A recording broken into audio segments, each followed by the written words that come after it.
Broadcasting live from WOUB TV in Athens, this is Newswatch. A manhunt is underway after someone robbed an Athens bank this morning. Good evening, I'm Michaela Marshall. Thank you for joining us. Police have been investigating all day, and it's still ongoing. We have team coverage for this event that's been happening all day long. Starting with our reporter, Abby Grisey. She's at the scene. Abby, can you tell us where this robbery took place?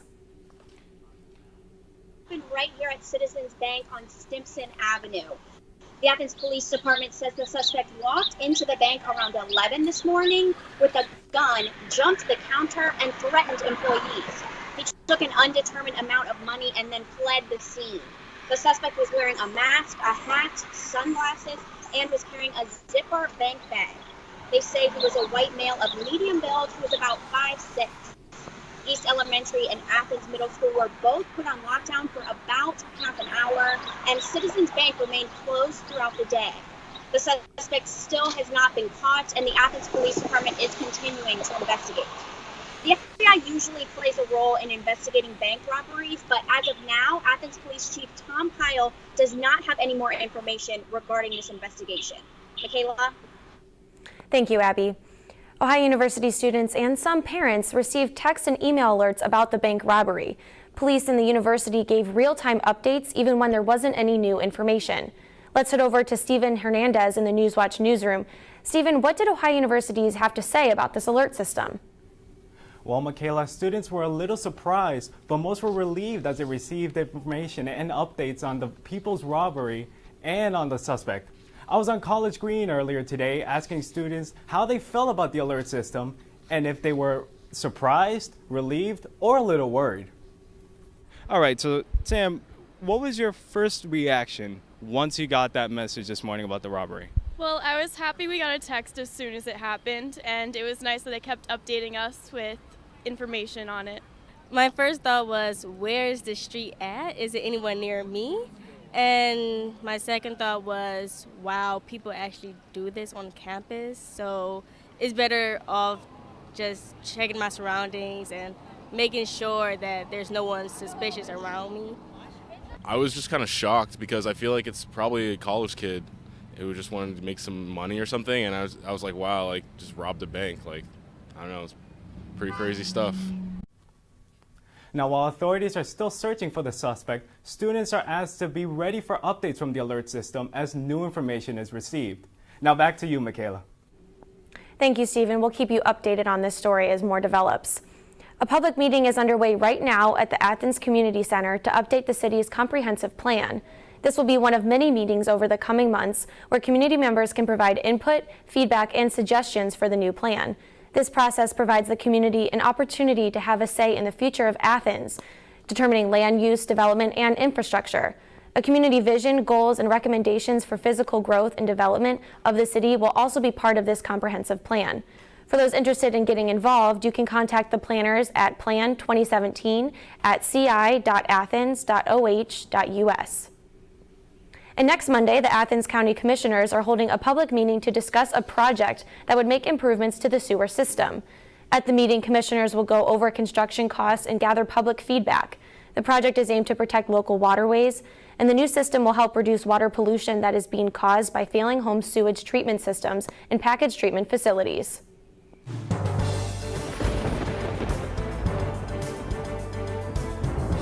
Well, it sure was a hot one in Athens today. I'm Jordan Vanacek in the Weather Center, looking at our temperatures right now across the region, looking at 86 degrees with partly cloudy skies, wind coming out of the south at 3 miles per hour. Our dew point is a little high, making it feel a little humid outside with a 64-degree temperature. Humidity is 48%, and our pressure is relatively high at 30.10 inches. Looking at our temperatures around the region, sitting mostly in the mid to upper 80s, looking at Columbus in the upper 80s around with a temperature of 89, that's due to the urban heat island effect. Bigger cities will always feel much warmer than what they really are in surrounding regions. Cambridge is at 86, Ripley also 86, and Chillicothe is currently at 87. Looking at our overnight temperatures hour by hour, 8 p.m., getting down to 75 degrees with partly cloudy skies, clearing around midnight, temperatures dropping into the upper 60s, around 68. 4 a.m. fog possible, will develop later in the morning, temperatures in the low 60s. Back to you, Michaela. All right, thank you.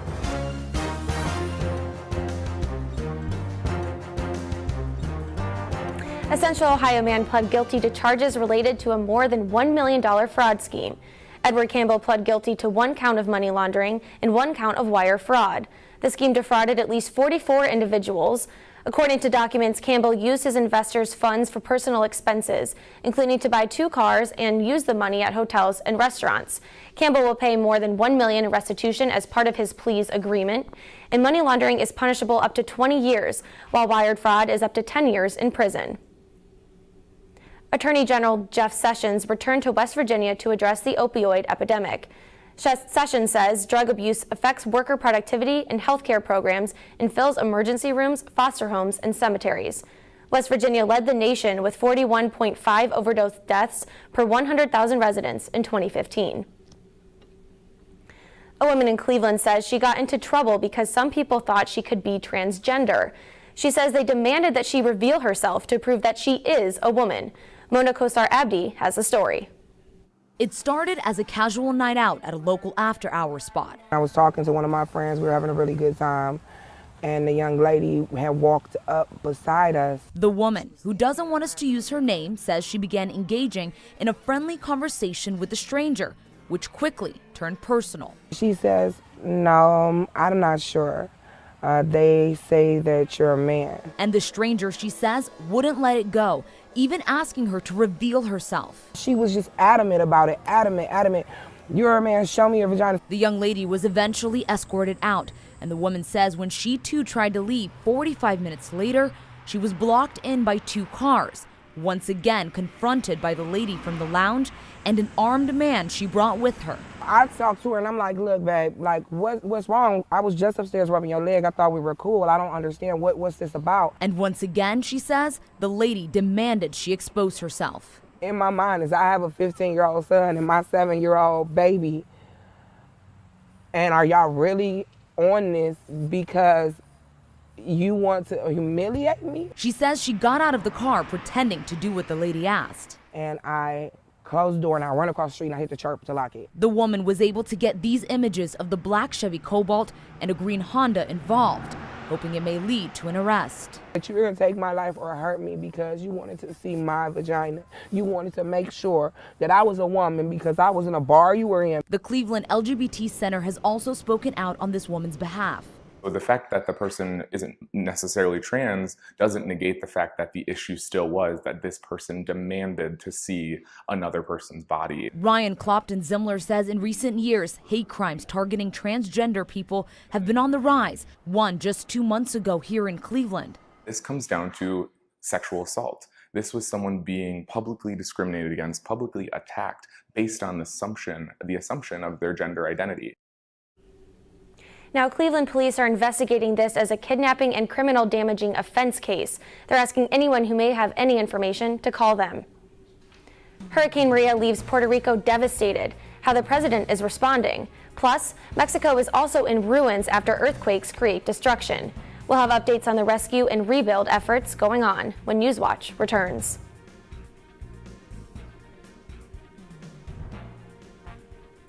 University students really have a huge sense of pride in our campus, in our school, and in our education. People don't come to Ohio just to go to college. They come here to become a Bobcat. It's a really unique atmosphere. Bobcat pride is having that natural camaraderie. Bobcats are just happy to be Bobcats. My favorite time of year at Ohio has to be homecoming. When the alumni come back, you can see that the love of this university doesn't fade. Once you're a Bobcat, you're always a Bobcat. Hey everybody, I'm Gridiron Glory host Joseph Payton. Every Friday night live at 11:30, we will have a jam-packed show for you with everything that went down on the local gridiron that night. From every touchdown pass to every crushing hit, Gridiron Glory is your #1 source for all things Southeast Ohio football. So please be sure to tune into our show and also follow us on Twitter and Snapchat at Gridiron Glory, and of course like us on Facebook. I promise you won't want to miss out because remember, there's nothing better than Friday nights and gridiron glory. I knew that I wanted to come to Ohio University from the very first time I visited here. There's something about the campus that grabs you. It was really comforting. Very welcoming. It's one thing to write down your name and your GPA and that kind of stuff and send it in. It's another thing entirely to be here and see how great it is. The campus here is just electric. Absolutely gorgeous. Everything just looked really college-like. I looked at my mom and I said, "This is it." And she said, "The tour's just started." I said, "No, you don't understand. This is it." My professors really care. They care about my grades, they care about my opportunities, they care about my experiences, they want me to succeed. They give those opportunities to the students. My professors have been extremely approachable. Literally, their door is always open. You can go to them with pretty much anything. Everyone knows your first and your last name and where you sit in the classroom. I really never feel like I'm being talked down to or just being taught material. I always feel like I'm having a conversation. And they want to share those opportunities and those experiences with us.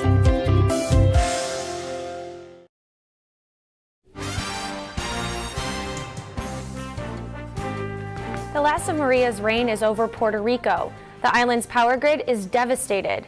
With financial troubles before the storm, parts of Puerto Rico may be in the dark for months. The San Juan airport reopened for military and rescue flights. The government said some commercial flights could resume tomorrow. Puerto Rico is not only the island that has been affected by Hurricane Maria. In the U.S. Virgin Islands, a 24-hour curfew is in place and communications are spotty.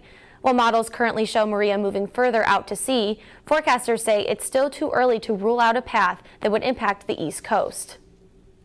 President Trump was in New York for the UN General Assembly. He acknowledged the U.S. territory's dire situation. We're starting the process now, and we'll work with the governor and the people of Puerto Rico. But Puerto Rico is a whole different category in many ways, but it is, in fact, all you have to do is read or turn on the television and you'll see a place that is practically leveled. And Puerto Rico isn't the only place in ruins. At least 250 people died after a massive earthquake struck Mexico. Now rescuers are desperately searching for survivors. Many homes and churches were impacted, and in Mexico City, more than 2,000 public schools have been damaged. This private elementary school folded in on itself, and several trapped children have been pulled out alive from the debris. One girl says she was doing her English homework when the building began to shake. Just when we were going to run down, part of the building collapsed and everything was dust and we couldn't see anything. Crews haven't given up the hope of finding people alive in the rubble. Across the country, rescuers banded together to scour the debris. This is the second major earthquake to hit Mexico in 2 weeks, and Mexico has declared 3 days of mourning.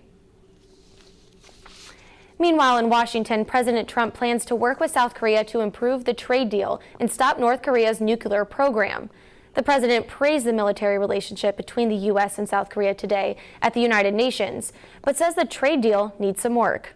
So because of the fact that our trade deal is so bad for the United States and so good for South Korea, said we'll focus on the military, but actually we're going to try and straighten out the trade deal, make it fair for everybody.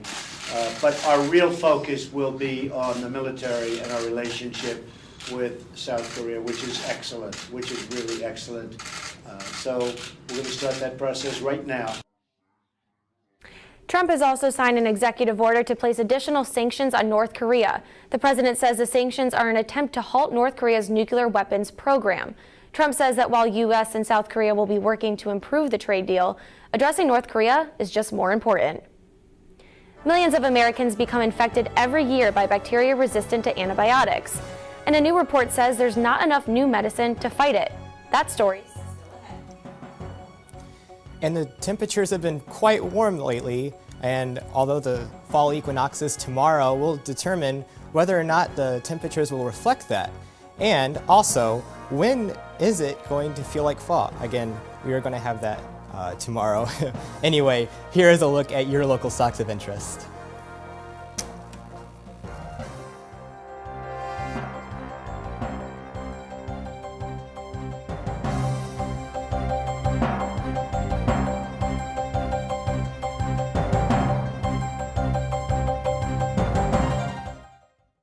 professors really care. They care about my grades, they care about my opportunities, they care about my experiences, they want me to succeed. They give those opportunities to the students. My professors have been extremely approachable. Literally, their door is always open. You can go to them with pretty much anything. Everyone knows your first and your last name and where you sit in the classroom. I really never feel like I'm being talked down to or just being taught material. I always feel like I'm having a conversation. And they want to share those opportunities and those experiences with us. Ohio University students really have a huge sense of pride in our campus, in our school, and in our education. People don't come to Ohio just to go to college. They come here to become a Bobcat. It's a really unique atmosphere. Bobcat pride is having that natural camaraderie. Bobcats are just happy to be Bobcats.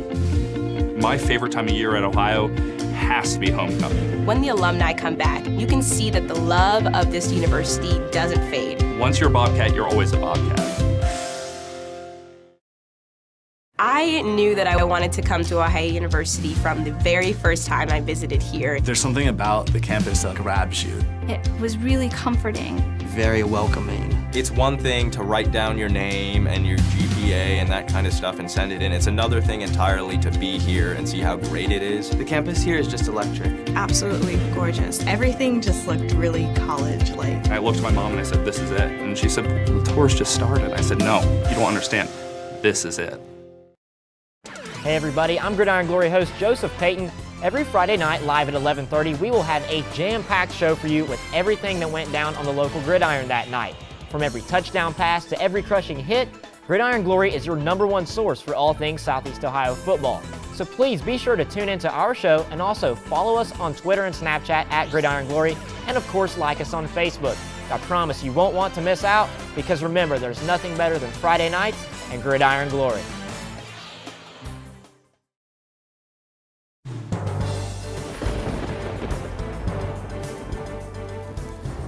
Welcome back to the Newswatch Weather Center. I'm forecaster Jordan Vanacek. Today's high, 86 degrees, quite warm for this time of year. Our normal is 75 degrees, so that's 11 degrees difference. But our record, look at this, 96, that was set in 1895. Looking at our lows, today's low was 60 earlier this morning with a normal around 56. And then our record for our low was 32, which was set in 1956. Sunset tonight is in about an hour.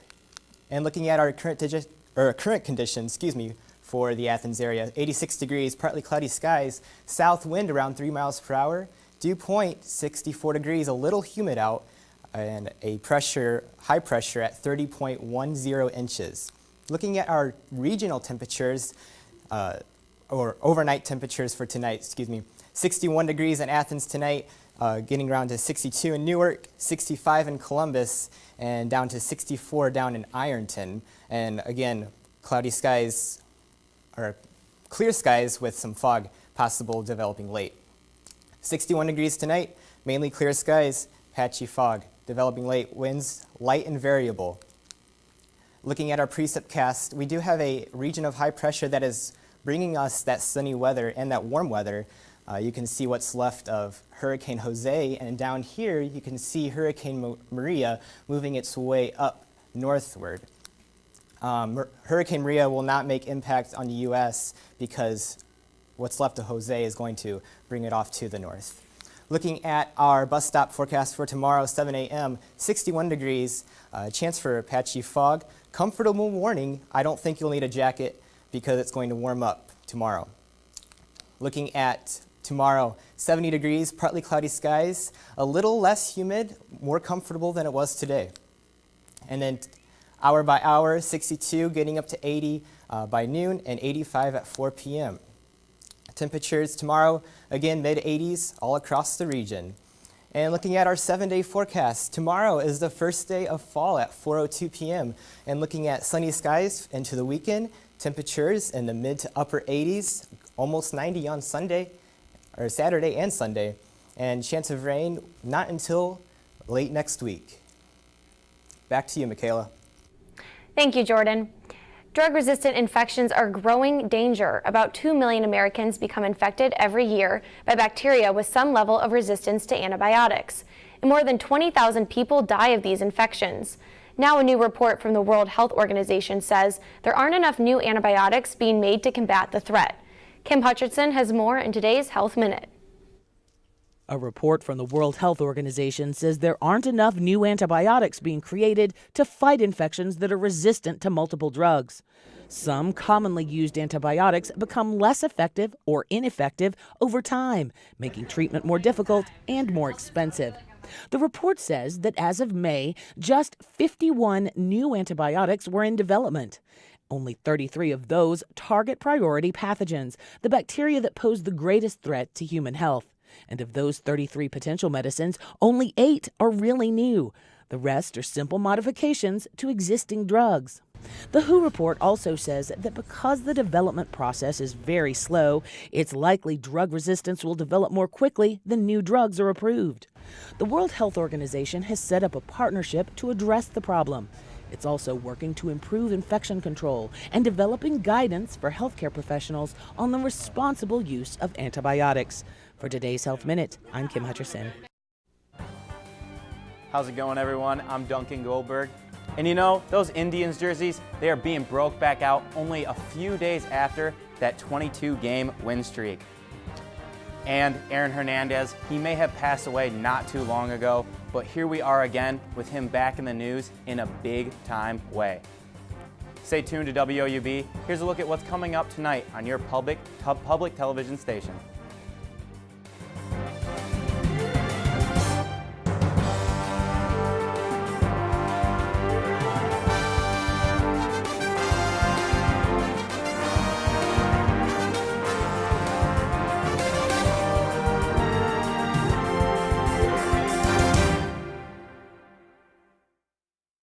Hey everybody, I'm Gridiron Glory host Joseph Payton. Every Friday night live at 11:30, we will have a jam-packed show for you with everything that went down on the local gridiron that night.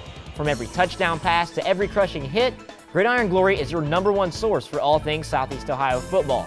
So please be sure to tune into our show and also follow us on Twitter and Snapchat at Gridiron Glory, and of course like us on Facebook. I promise you won't want to miss out, because remember, there's nothing better than Friday nights and Gridiron Glory. Ohio University students really have a huge sense of pride in our campus, in our school, and in our education. People don't come to Ohio just to go to college. They come here to become a Bobcat. It's a really unique atmosphere. Bobcat pride is having that natural camaraderie. Bobcats are just happy to be Bobcats. My favorite time of year at Ohio has to be homecoming. When the alumni come back, you can see that the love of this university doesn't fade. Once you're a Bobcat, you're always a Bobcat. My professors really care. They care about my grades, they care about my opportunities, they care about my experiences, they want me to succeed. They give those opportunities to the students. My professors have been extremely approachable. Literally, their door is always open. You can go to them with pretty much anything. Everyone knows your first and your last name and where you sit in the classroom. I really never feel like I'm being talked down to or just being taught material. I always feel like I'm having a conversation. And they want to share those opportunities and those experiences with us. I knew that I wanted to come to Ohio University from the very first time I visited here. There's something about the campus that grabs you. It was really comforting. Very welcoming. It's one thing to write down your name and your GPA and that kind of stuff and send it in. It's another thing entirely to be here and see how great it is. The campus here is just electric. Absolutely gorgeous. Everything just looked really college-like. I looked at my mom and I said, "This is it." And she said, "The tour's just started." I said, "No, you don't understand. This is it." Struggles, and he said that sometimes teams just go through tough stretches, but that he has full belief that his girls will start winning again and has extreme confidence in his leaders to help get them back on track.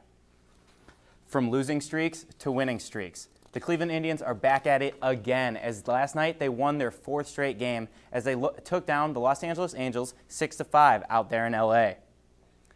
Josh Tomlin was able to go 5 1/3 innings, giving up only 2 runs before handing it to the bullpen, where reliever Tyler Olson was able to record the win. In the game, Francisco Lindor stayed hot as he hit his 31st homer of the season while driving in 2 runs. The Indians are currently playing the Angels right now as we speak. Now, Reds fans, if you're watching right now, you might want to look away. Last night, the Reds took on the St. Louis Cardinals, and you may have guessed it, but they took a loss as they fell 9-2. Red starter rookie Davis was only able to get in 3 innings of work before being yanked from the game after giving up 5 earned runs. The bullpen didn't help out much either, as they gave up 4 runs throughout the rest of the game. The Reds will try to avoid a sweep from the Cardinals tonight, as the Cardinals are still in the playoff hunt, while the Reds, not so much. In scary news yesterday at Yankee Stadium, as a 2-year-old toddler was hit by a 105-mile-per-hour foul ball. The little girl is doing all right, but it was a scary moment for everyone involved. Yeah, it was terrible. Shaken up a little bit, and I don't know really what happened. I hope she's all right, but it was just something that I wish never happened. It was tough. It was tough to watch and tough to be a part of, to be honest. Sad moment. Thankfully, she is hopefully going to be okay. And big news coming out of the NFL today is Aaron Hernandez's fiance will be suing the NFL and the New England Patriots due to finding out Aaron Hernandez reportedly had stage 3 CTE, according to Boston University researchers. She will be suing due to the fact that the league nor the Patriots properly informed Hernandez as the risk involved with head trauma. To put things in perspective, stage 3 CTE is normally found in football players at a median age of death of 67 years old, while Aaron Hernandez was only 27 at the time of his death. Well, that's it for me here with sports. Michaela, back to you. Thanks, Duncan. A Massachusetts hotel got a surprise guest when a runaway goat showed up after a run-in with police. The goat jumped a 5-foot-tall fence at its farm, and police spotted the goat along a highway, but the goat evaded officers and took off again. The goat then made its way into a hotel. An employee managed to lock it in a room and gave it an apple. Police wrangled the goat and returned it to its owner. Now let's check in with Jordan Vanacek for a final look at our weather. Thank you, Michaela.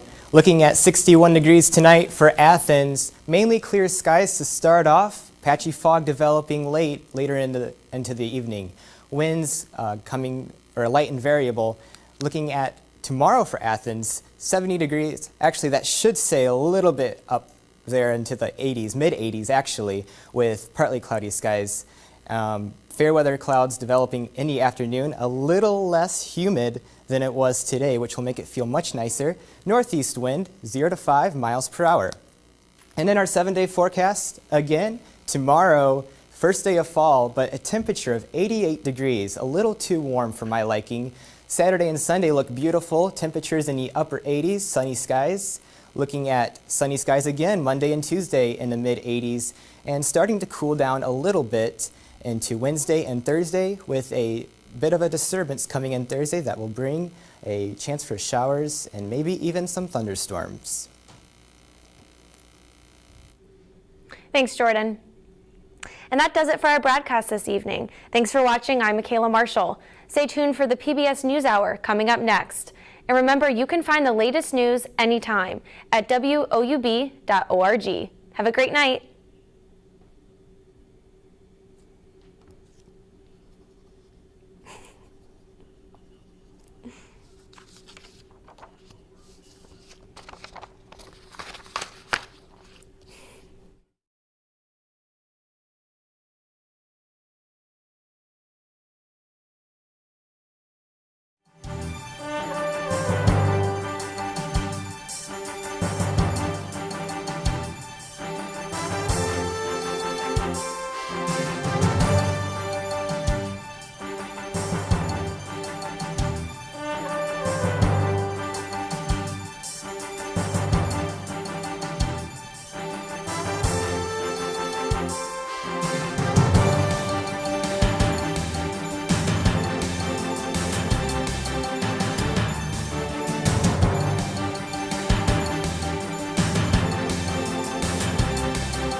Buddy, I'm Gridiron Glory host Joseph Payton. Every Friday night, live at 11:30, we will have a jam-packed show for you with everything that went down on the local gridiron that night. From every touchdown pass to every crushing hit, Gridiron Glory is your #1 source for all things Southeast Ohio football. So please be sure to tune into our show and also follow us on Twitter and Snapchat at Gridiron Glory, and of course like us on Facebook. I promise you won't want to miss out, because remember, there's nothing better than Friday nights and gridiron glory.